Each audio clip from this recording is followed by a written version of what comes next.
টান টান উত্তেজনাপূর্ণ ফাইনাল ম্যাচের মধ্য দিয়ে পর্দা নেমে সিডিএফ এ আয়োজিত মেয়র কাপ অনূর্ধ্ব-13 ফুটবল টুর্নামেন্টর 1 মাসেরও বেশি সময় ধরে চলা এই প্রতিযোগিতার ফাইনালত মুখোমুখি হয় মাদারবাড়ির শোভনিয়া ফুটবল একাডেমি ও পটিয়ার আব্দুল সুবহান ফুটবল দল।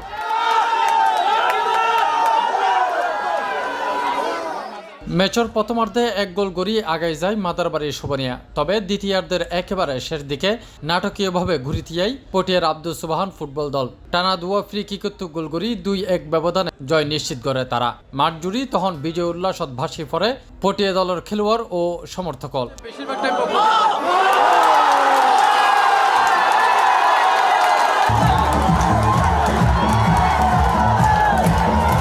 খেলা শেষে অনুষ্ঠিত পুরস্কার বিতরণী অনুষ্ঠানত প্রধান অতিথি হিসেবে উপস্থিত আছেন চট্টগ্রাম সিটি কর্পোরেশনের মেয়র ডাক্তার সাদাত হোসেন।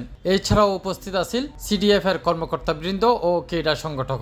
যারা আজকে জয়লাভ করেছে তাদেরকে তো অভিনন্দন জানাতেই হবে, অবশ্যই অভিনন্দন জানাচ্ছি, কিন্তু যারা জয়লাভ করতে পারেনি তাদেরকেও আমি অভিনন্দন জানাচ্ছি। তাদের কারণে আজকে দর্শকরা কিন্তু বেশ আনন্দ পেয়েছে, কারণ এত বেশি হাড্ডাহাড্ডি লড়াই হয়েছে। আমি যদিও খেলাটা মিস করেছি, কিন্তু যতটুকু আমি শুনলাম যারা দেখেছে এত চমৎকার খেলা তারা দুই দলেই আজকে উপহার দিয়েছে, যার কারণে আজকে ফাইনালের মতো এটা হয়েছে।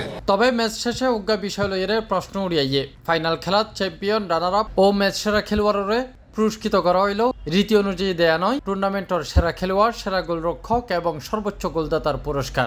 আসলে আই ইনফ্যাক্ট আনলাইক টু যদি আলাপ করতে আগে আমি তারা হইতে পারছিলাম যে কিছু প্রাইজ মানির ব্যবস্থা এখন আছে, কিছু সেরা গোলকিপার, সেরা স্কোরার অথবা সেরা প্লেয়ার, তো ইন 3 পুরস্কার দেওয়ার ফ্যাক্টর নো আছে।